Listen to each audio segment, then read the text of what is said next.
علیہ السلام نے اللہ تعالیٰ سے پوچھا کہ یا اللہ، جتنا میں آپ کے قریب ہوں، آپ سے بات کر سکتا ہوں، اتنا کوئی اور قریب ہے؟ اللہ تعالیٰ نے فرمایا، اے موسیٰ، آخری وقت میں ایک امت محمد صلی اللہ علیہ وآلہ وسلم کی ہوگی، اور اس امت کو ایک مہینہ ایسا ملے گا جس میں وہ خشک ہونٹوں، پیاسی زبان، سوکھی ہوئی آنکھیں، بھوکے پیٹ جب افطار کرنے بیٹھے گی، تب میں ان کے بہت قریب ہوں گا۔ موسیٰ، تمہارے اور میرے درمیان 70 پردوں کا فاصلہ ہے، لیکن افطار کے وقت اس امت اور میرے درمیان ایک پردے کا فاصلہ بھی نہیں ہوگا، اور جو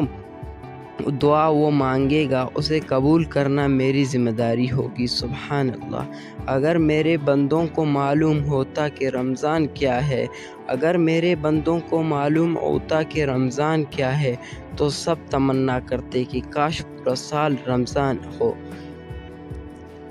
روزے کی اہمیت۔ حضرت محمد صلی اللہ علیہ وآلہ وسلم نے فرمایا، ہر عمل آدمی کا دونا ہوتا ہے، اسی طرح کہ ایک نیکی 10 تک ہو جاتی ہے، یہاں تک کہ 700 تک بڑھتی ہے، مگر اللہ تعالیٰ نے فرمایا کہ روزہ خاص میرے لیے ہے، اور میں خود اس کا بدلہ دوں گا، اس لیے کہ میرا بندہ اپنی خواہشیں اور کھانا پینا میرے لیے چھوڑ دیتا ہے، اور روزہ دار کو خواہشیں نصیب ہوتی ہیں، ایک تب جب وہ افطار کرتا ہے، دوسری تب نصیب ہوگی جب وہ اپنے رب سے ملاقات کرے گا، اس کا رب اس کو بدلہ دے گا تو وہ خوش ہو جائے گا، اور قسم ہے اس ذات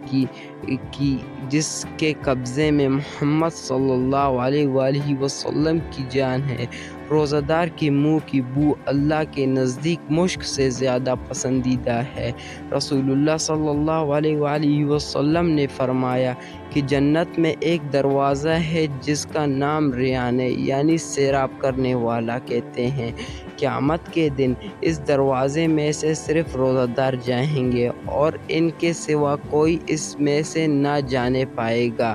پکارا جائے گا کہ روزے دار کہاں ہیں؟ پھر وہ یہاں سب میں داخل ہو